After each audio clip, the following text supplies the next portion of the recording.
What's up, guys? Welcome back to another episode of FABN. And today we got something special. So we've been working on the new shop chassis for some time now, and I've got it pretty much dialed to where we've cut this thing out and we've started putting it together, you guys. So basically this is gonna be the whole belly of the car and the main frame. So we're getting here and getting it all situated. We're gonna get it tacked up.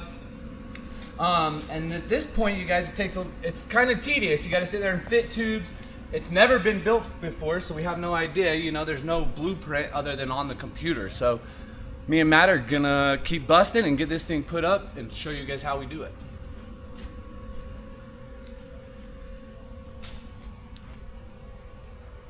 Booyah! Okay, we need to bring this down. Pull it down.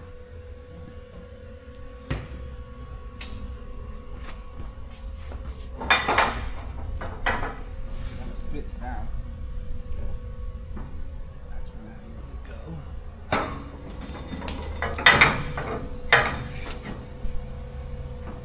So this will be the back belly tube, you guys. Basically the T-case is going to sit just in this little pocket and the motor will run down this subframe.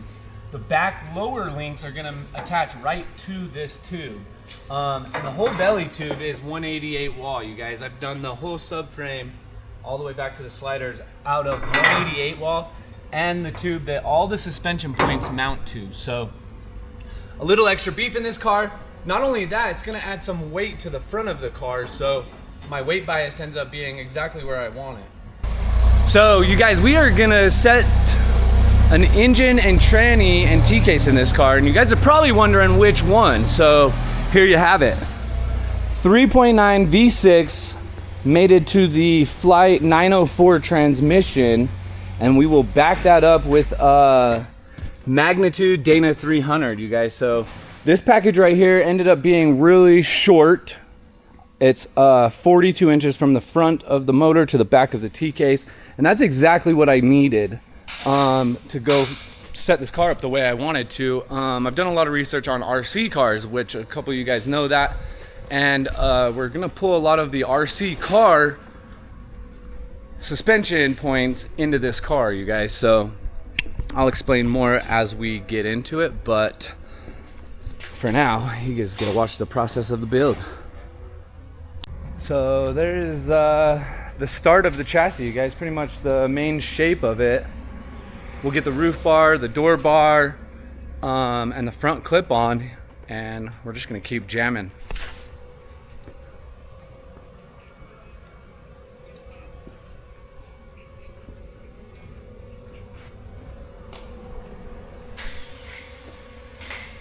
All right, you guys, we're getting the front put on, and you can see I'm going for kind of a different look. This thing's gonna end up looking like a pickup truck, and that's kind of what I was going for. So, but you can also see the shape of this belly taking shape and the footprint of the skid plate. The T-case will basically sit in that square and house that thing really well. So again, making some good progress. I'm super excited about this build. It's also going to be on some Jesse Haynes portals, front and rear, some of the newest stuff he's got, which I go pick up today. So maybe I'll bring you guys with me and we'll go pick those up, meet Jesse, and get those.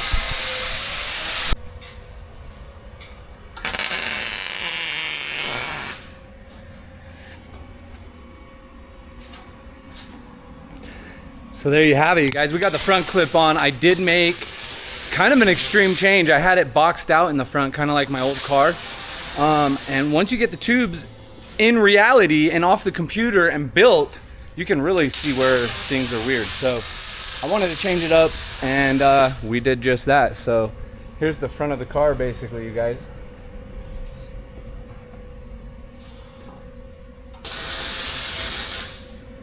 So now we're gonna get the back clip on, get the back fender tubes on and out, and then you can kind of really see the length of the car, the size of the car, and so forth. But we're gonna keep jamming. We've got the front clip on, we've got the back clip on, and you can kind of see the length of that. I'm really really digging how it's turned out. And so now that we've got the skeleton up, I can get back to the computer and kind of start drawing in some of my cross bracing. So I went ahead and added an A in the window. That's what I call that baby. And I'm going to do the same top as I did Atombot. I really liked it. It gives a lot of support to the upper door window. And I only run a half roof, leaving this exposed so I can see out of the roof. So I'm going to get those cut. Matt's taking a lunch, and when he gets back, we're gonna keep jamming tube in this thing.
All right, we've pretty much got this whole skeleton done for the new car, you guys, and currently trying to think of some names. I've had a couple in mind, but I think I'm gonna wait till we get it a little farther along.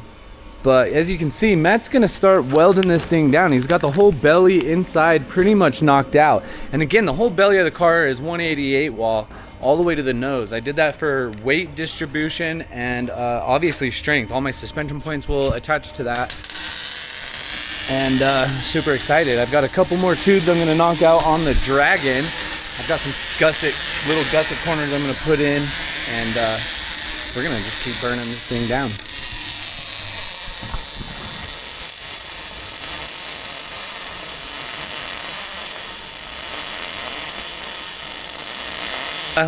Matt's got it pretty much welded down to where he needs to roll it over, so it's coming off the jig and it's gonna get rolled over, you guys. So we've added a few gussets in. We've got some gussets backing the bumper here. We've got some gussets in the windshield here. And we threw the gussets in the belly there, back in the suspension brackets. But yeah, basically got the shell of this thing built. I've also measured up my gas tank and kind of decided exactly what I wanted to do there. I've got that all drawn up. I've got the parts bent or cut out. I'm gonna get ready to bend them. But let me show you guys the drawing here. So you can see right here in the back, I've basically cut out the lower tubes, and the back, I pinched it in quite a bit to match the fuel cell I'm gonna be running. So that'll look really good. Super excited. Matt's got this thing pulled off and ready to spin. All right, we are back in the shop, you guys, and we've got the chassis rolled over, flipped around upside down. That way Matt can do his magic and get this thing burned down. We are using a 220 Vulcan, which we've been super impressed with. It works and runs really well. It's become one of Matt's favorite welders in the shop to run. It does have a smaller nozzle, so it's easier to get around and do your thing. As you can see, Matt's welding up a gusset and an end cap on the front of this car, you guys. So we're really excited about this thing. We're gonna have it completely welded out here in an hour or so, and then we're gonna get this thing on some jack stands and get some pictures of it. So you guys, thanks for watching our channel. All you guys that sub, like, and subscribe really helps us out. We're gonna be pushing forward, trying to do these more, so bringing you content straight from the shop. All right, so you remember yesterday we cut out the back trunk section, you guys, and so we are getting that installed now. We threw it back into the clamps and on the jigs. We're doing a lot of tweaking, and we're getting this thing just super dialed, but you can kind of see how it's laid out there. So we're gonna keep on trucking, have this thing completely skeletoned out. That way we can put on some jack stands and really show you guys what this thing's gonna look like.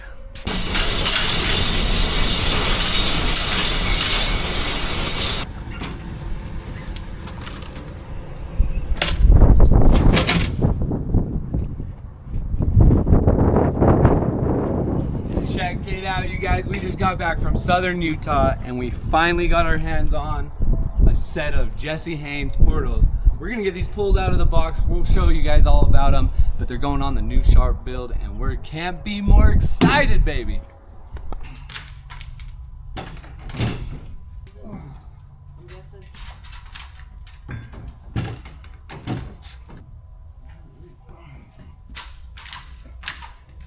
I forgot how heavy these are.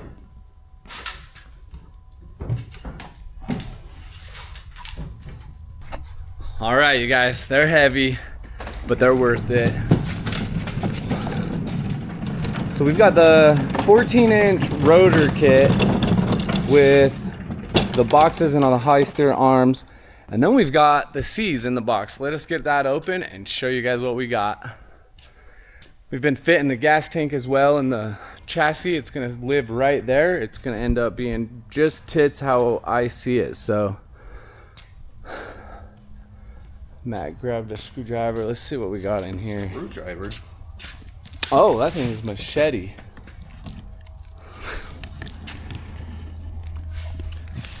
Here we have it.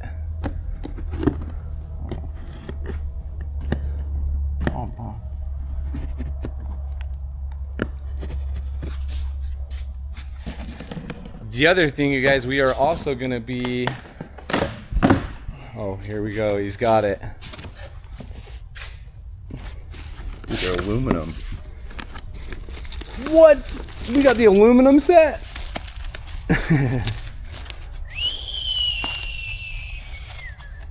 Dang, you guys, there we have it. Those are the cast C's from Jesse Haynes, so we will definitely be... Oh, what I was gonna say, we are also running some 9-inch high nines with ARBs in the axle. So I didn't want to do 8-inch. I got away from Toyota 8-inch stuff, I don't know, 8 years ago, 6 years ago, something like that. So you always got to progress. So that's exactly what we're doing. We're going to be running some high nines, kingpin portals. So super excited. We'll keep you guys updated on the build and can't wait to show y'all. We've got the cast iron C's with the Jesse Haynes stamped on them, super cool. And then we're rocking the portal boxes with his arms and 14-inch rotors. And you guys can see Matt just pulled off the last stand on the new chassis, you guys. We've got the back end all put up on there. The whole trunk's situated. The gas tank will sit there.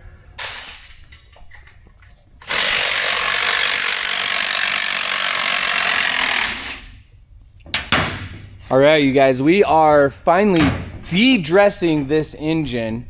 It is a 2010 GM Impala 3.9, specs on the internet, 220, 230 horsepower stock. The configuration on this motor is super good. It's gonna work perfect for the application we're building with. And we've got a bracket kit coming to help dress the power steering pump. We're gonna probably pick up a set of headers that pushes them right out to the back. And as you can see, we've got a 904. I don't have a flex plate. We're waiting on that to show up. So as soon as that gets here, we're gonna bolt that together and bolt this tranny to the engine. And as you can see, there's no adapter, you guys. This is a steep bell housing pattern, and you've got to run the 904 to mate up to that engine. So pretty cool stuff. We've got a stock Dana 300 that's got a 4-to-1 twin stick, which is passenger side, but in order to run that, you've got to use a clocking ring. So we've updated to the magnitude. This thing's a Dana 300 drop-in case. You can basically see it side by side with that one there. They're pretty much the same size. This one is driver drop currently, but we are going to we're going to take it apart, rebuild it, and flip it. So that's really cool what you can do with those cases. You can make it driver side or passenger side. So we're gonna flip it, making it passenger side because I want passenger side drop in this car. And as you can see, that will allow my driveline to come in over here. And if you look at the top of this 904, it's a lot wider on this side. So that gives us more room for the driveline on this side, period. And then of course this engine is completely open on this side, so you got tons of room for the driveline. Where on this side you're going to have a power steering pump, you've got the oil filter, and so on. So Matt's going to keep wrenching and get this stuff off so we can see our room, and then we're going to move the chassis outside, get some pictures, and then we're going to start fitting up parts. You guys, we've got quite a bit of stuff to use, so we're going to keep going. Staying on the grind, baby. Fabbing. Really excited. Not only did we get the chassis off the table outside to show you guys what it looks like, but we've also pulled the axles down off the shelf and started to dry fit these C's. And I tell you what, that is just next level. I am super excited to be working with those and building a car. Matt's got the motor dang near stripped down. We're gonna grab some degreaser and try to degrease this motor before we start working with it. Obviously it's a mess. I also took the time and wire wheeled this tranny the best I could. Got it super clean. It wasn't even greasy or anything. It was just blue, and I just wasn't feeling it. So anyways, it's clean and ready to go. We got a flywheel coming in the morning. And so till then, we're gonna get this outside, pressure wash it, and get it cleaned off. But check it out, you guys. Dun dun dun! Sage is doing killer. She's in the shop hanging all day. But there it is. We threw blue tape on there. We're trying to play with some ideas on the door. These are not the tires and wheels I'm running, just mocking it up for wheelbase. It will be sitting at 115-inch wheelbase. And as you guys can see, we've got the forward skid going on here. I've pushed the car forward, put the seating back, and we're gonna do something wicked with the rear suspension. Really gonna try to help the car on breakovers is the biggest point here. So playing with it, it's kind of turning out just exactly how I could see it in my head. So here's another view of it. I am gonna take the drilling. I'm gonna do a couple things on it, clean up some points, and just tighten it up. So it'll be the exact same car, just a little configured. When you take something off the computer, off CAD, and you get it built, physical, in life, you can always find adjustments and things you could do different. So keep that in mind, all you engineers out there. Go get your hands dirty in the shop and build something you put on the computer. It's really fun, and you might even learn a couple more things. So anyways, we're gonna get this motor swung outside, power wash it, get the chassis in on the table, staple it down, and continue the process of building the new fabbing car, you guys. So hold on tight.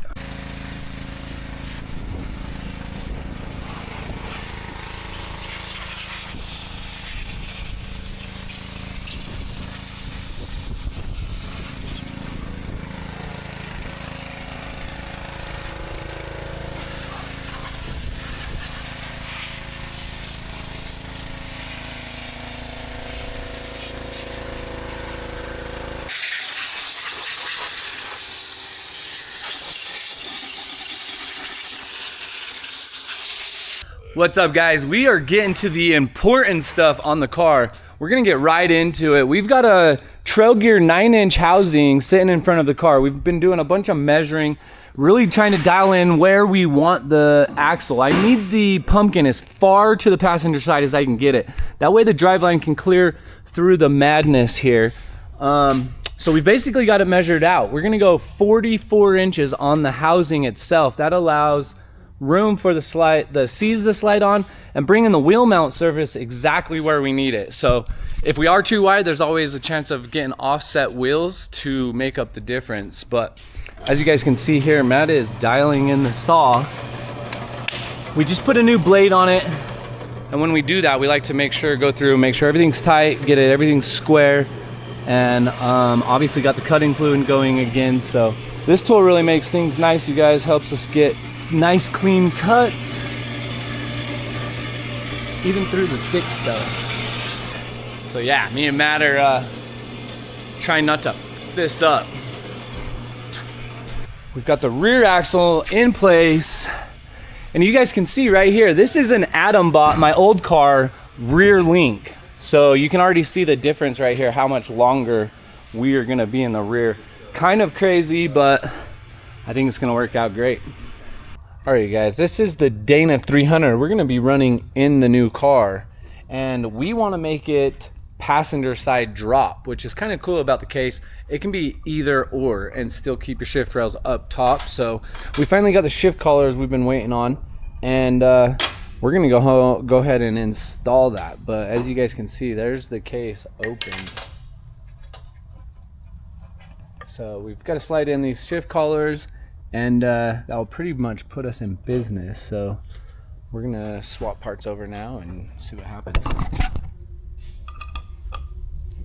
So this whole thing is just gonna swap that out, right on this side. Yeah, what do you say? Yeah, probably. All right, we're gonna try and get this off and get this apart, and then we'll show you how it goes back together, you guys. All right, so we basically just took the shift collar out of the T-case to replace with an upgraded shift collar, you guys. We had the original stock collar, but we've got the upgraded ones now, and we are making this a passenger drop instead of a driver. So doing so, Matt just got the bearings pressed into the new housing as well. We had a stock housing, and Tyler over at Total Innovations hooked us up with the billet one. So with the billet piece there and the couple shift collars we were waiting on, we should be back in business with this thing built in passenger drop form, which we've been waiting on to keep moving forward. So big moves today. Glad Matt's brain's wrapped around it. Yeah, what happened to you doing this? You love tinkering.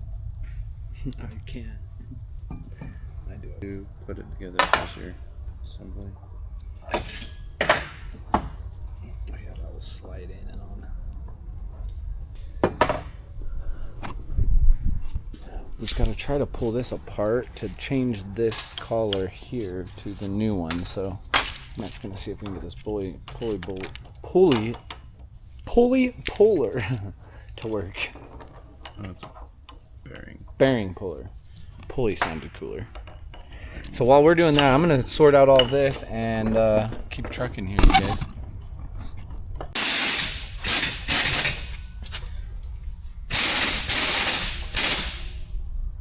Okay, something not happy. Oh.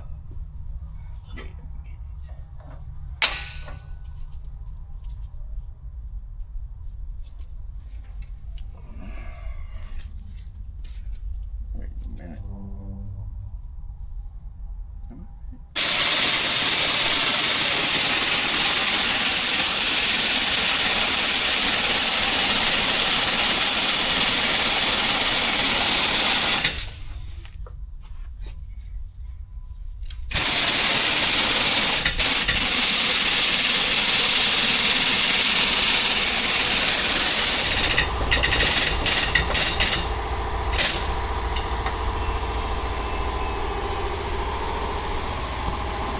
So right there, folks, we just got that bearing pressed on.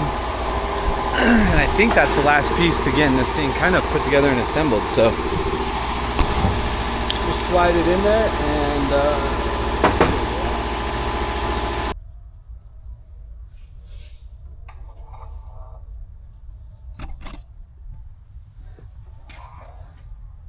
trick is kind of lay out some grease down in there, and the seal is just a long piece that we will put in there, keeping the top where the two meet.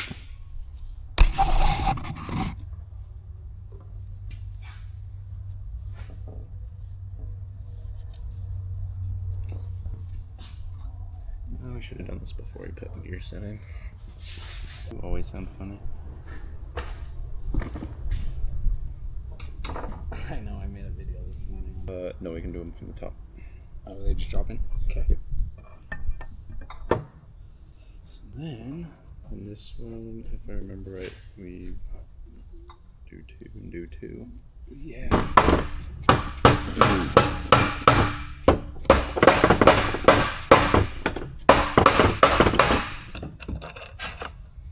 Mm-hmm. Actually, never mind. You're right. You're right. So you guys can see right there, basically screw this thing together and tighten it together, and then we will put the back pieces on, the yokes back on, and we'll have ourselves a Total Innovations Dana 300 for the new buggy build. So super excited about it. Can't wait to get it all buttoned up.